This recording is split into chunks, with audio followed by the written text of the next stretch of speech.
Good morning and welcome to the Daily Punch. I'm Robert O'Shaughnessy, filling in for Jake and Anna. It is Monday, May 25th, 2026. Happy Memorial Day.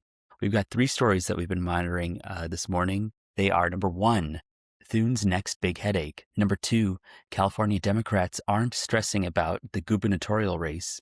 And number three, Mike Collins' ugly posts risks his Georgia campaign. We're kicking it off today with Thune's next big mistake, a story by Andrew Desiderio and Laura Weiss. The GOP reconciliation bill was head for passage before it was derailed last week amid Republican opposition to the Trump administration's $1.8 billion anti-weaponization fund. Senate Republicans generally agree they need to address the fund, but they aren't aligned on how far to go. They have to contend with the parliamentarian and the House of Representatives. Trump, of course, doesn't want the fund to be changed, and Senate Majority Leader John Thune warns that the White House needs to help resolve this mess. And remember, President Donald Trump has already gotten GOP incumbent Senator Bill Cassidy to lose his primary, and he just endorsed against incumbent Republican Senator John Cornyn. So tensions between Senate Republicans and Trump are at an all-time high. GOP leaders are concerned that spending extra time on the reconciliation package will have ripple effects on the rest of their legislative agenda, including the June 12th FISA deadline.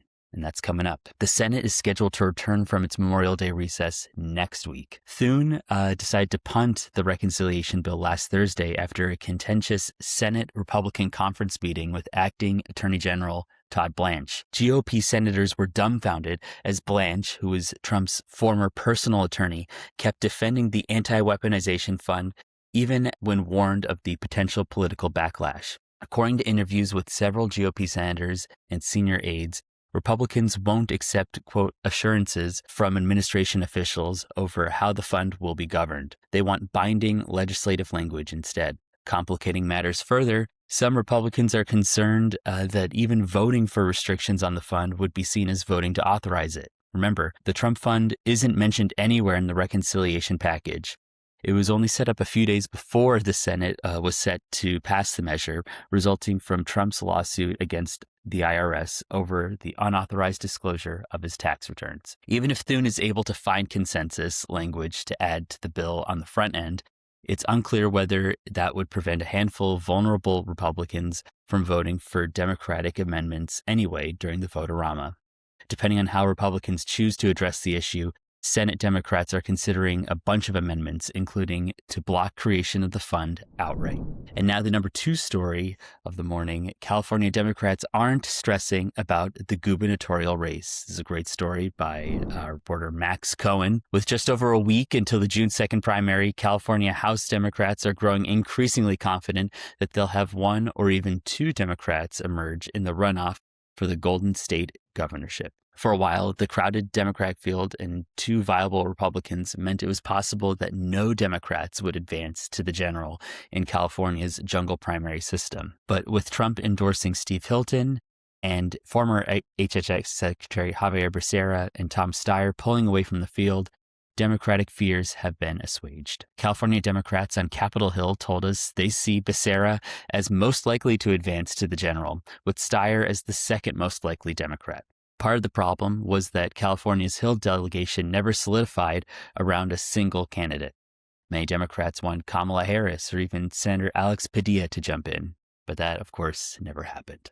Several members, including Senator Adam Schiff, had started to coalesce around former Representative Eric Swalwell in the opening months of 2026. That, of course, fell apart when Swalwell dropped out amid a sexual assault scandal. We will keep an eye on the Golden State's gubernatorial primary, which, of course, is next Tuesday. Number three story of the morning, Mike Collins' ugly posts risks his Georgia campaign. Another story by Max Cohen. In Georgia, right after Representative Mike Collins cemented his front-runner status by winning 40% of the vote in the Georgia GOP Senate primary, a controversial tweet from an official campaign account plunged his campaign into chaos and led to the firing of a top aide. Collins is locked in a Republican primary runoff with former college football coach Derek Dooley, and negative headlines of the past few days have opened the door for Dooley to argue that Collins is an unelectable extremist who can't flip this critical Senate seat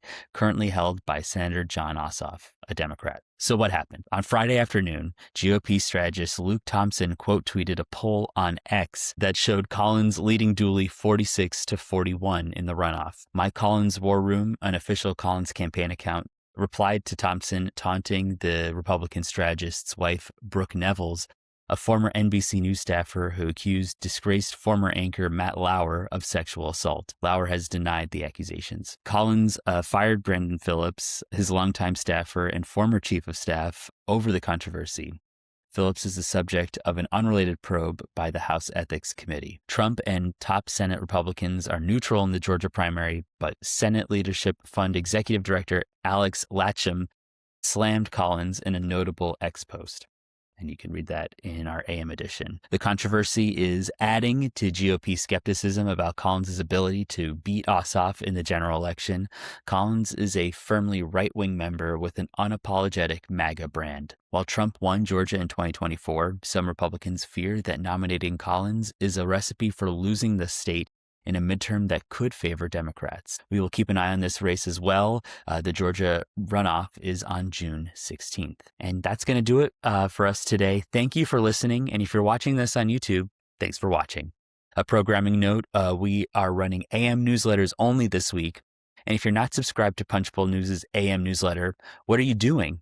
Go to punchbowl.news and sign up today. Every weekday morning, you'll get all of the top reporting from Capitol Hill that you need. I'll be back tomorrow morning, but in the meantime, have a great day and stay safe.